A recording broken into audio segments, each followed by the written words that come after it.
Okay, and welcome back. I'm into part 2 of the SMC 2025. I've put all 5 questions for today in one go, so pause the video, have a go at them all. I think all these are very doable, except for one, which I won't say which one it is, but in an exam conditions when you're not doing it with anyone helping you or a calculator or anything else, you're just trying to do it under the stress of a normal exam, I think this one's quite easy to get wrong. But anyway, have a go. I'll explain that question when I get to it. All right, so how do we do? So we're going to start on this question here. So this question I think is a nice straightforward one if you lay it out carefully. So the way that I would think about this, you could obviously just do -1 and square and whatever, but let's just lay that out neatly. So I start with x, and what do I do to my x? Well, I square root it, and then I add 1, and then I square root that and add 1, and square root that and add 1, and then I get 3.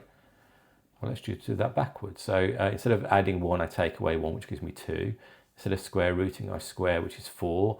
I take away 1, I square, I take away 1, I square, and that gives me 64. And so therefore, working backwards or inverse function, a sort of primary school method, that gives me x equals 64. It's up there. It's answer B. So today, the first one today is going to be B. Next question. Okay, I like this question. This is quite typical on these sorts of papers. It comes up a lot.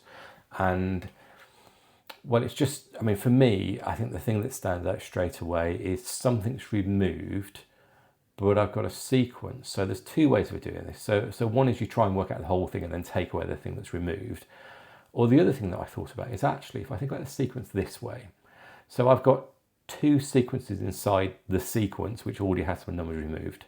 And so what I mean by that is I've got the numbers just before the gap, and then I've got the numbers after the gap. And of course, the gap represents the multiples of 3.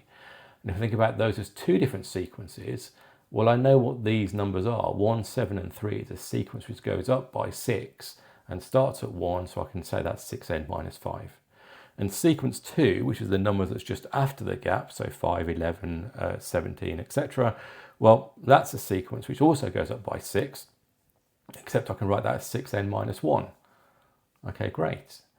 Let's think about what I need. So I need the 100th term. Well, the 100th term, if I've got 2 sequences and the first sequence starts with 1 and the second sequence is my even numbers, well, the second sequence is going to give me the 100th term, and it's the 50th term of the second sequence. So I want U50, which is going to be 6 times 50 minus 1, which is 299. Is it up there? Yes, it is. It's answer D, and that answer is answer D.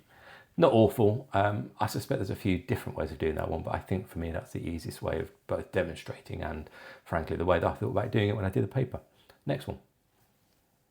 Okay, again, a really typical sort of SMC style question. You've got some shapes. There's clearly going to be a quicker way of doing it. So without sort of revealing what I do, first of all, let's just read through.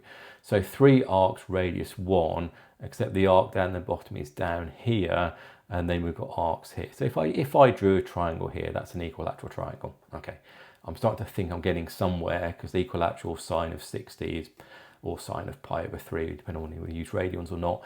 I know what that is. It's a non-calculator paper again, so when I see sine of 60, I feel a bit better. The key to the question is to spot that if you take this bit up here, you can map it down to here, and then you just get a sector. And actually the question is just, what is the area of this sector? So my angle's 60. I'm going to do this in radians because these are for A-level students, and A-level students have normally done radians, so that's fine, I think.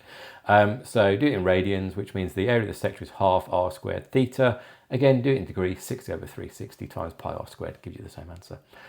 So it's half times pi over 3 times the radius, which is 1 squared, which is just going to give me pi over 6. And is pi over 6 up there? Yes, it is. It's answer B, and so therefore that answer is answer B. So far, not awful. Next question. Okay, so this is the question I've been talking about. I think this is the second hardest question on the paper. Not necessarily because it's hard on your own when you're sitting there with a desk and no time pressure. Just in the context of an exam, I think it's quite easy to get this one wrong. And I'll tell you where I think most of you will have missed the mark if you have. So let's do the obvious bit, which is, well, first of all, let's read through. So I've got 50 squares. Crucially, I shade the first and last square. And then I'll try and fill in the other squares so that I've got A, no 2 adjacent squares, and B, 3. Okay, right. So what's the most amount of squares? Well, the most amount of squares is if I shade each alternate one. And so the question is twofold. One is, what does that pattern look like? And secondly, what happens at the end? Now remember, in the question I've shaded 50 and I've shaded square number 1. So therefore, if I'm shading odd numbers, well actually here I can shade either of these two, but the point is it's still every other one, so therefore there are 25 squares shaded. So far, so straightforward. The next one's a case of reading it very carefully. So there are no more than 3 consecutive unshaded squares. So in other words, I can have 3 gaps, but then I can't have a 4th gap. So again, I'm going to shade every 4th square, but it's not about how I start, it's about how I finish.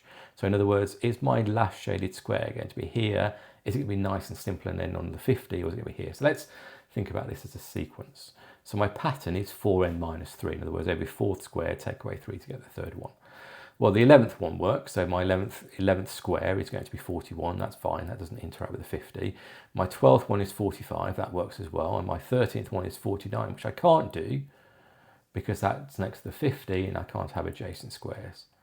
So therefore it's 12, right? Because it's 25 minus 12, which is going to be 13, so it's D.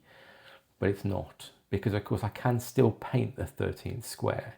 The 13th square I can put in either of these gaps here between 45 and 49. So I could put it in the 48th square. And then I still need to include the 50th one because I've still got it even though it's not part of my pattern. So actually it's not going to be 12, it's going to be 12 plus the other 2, which is 14. And so therefore 25 minus 14 is 11, and the answer to this one is going to be C. And you've got that well done, because again, genuinely, I think this is quite a difficult question in the context of an exam to make sure you think through properly, especially as a question 9. It's a difficult question 9. Next question and final question of today's video. All right, so another one whereby I think another pressure of an exam you can get wrong quite easily, although the question in itself done separately isn't terrible. So it feels like a standard prime factor type question. Whenever you're doing an SMC, IMC, JMC, and I presume it's the same for the overseas exams as well, think about what year you're in and what is special about this year. Well, the year 2025 is one of those years mathematicians love because it is 45 squared. So straight away, I would have gone into this exam knowing that this is a fact. And that means that that's going to help me work out what to do next. I know 45 is 3 times 9, so 5 times 9, so it's 5 times 9 squared. So I'm just going to write it out in prime factors. So in other words, I've got 4 lots of 3 and 2 lots of 5. What is a square number? Well, a square number is where I have a number that I can take the square root of. So in other words, I need my prime factors to be doubled up. So a 3 and a 3, a 5 and a 5. So how can I do this? Well, I get a 3 and a 3, which is 9. That's definitely a square number. I can get a 5 and a 5, which is 25. So far, so easy. 3 to the 4 is 3 squared times 3 squared. So that's 1 as well. So okay. And then I can get 3 times 5, and then I've got 2 of those because I've got 5 twice, so that's fine. So I can make that work, so 225, so that's 4.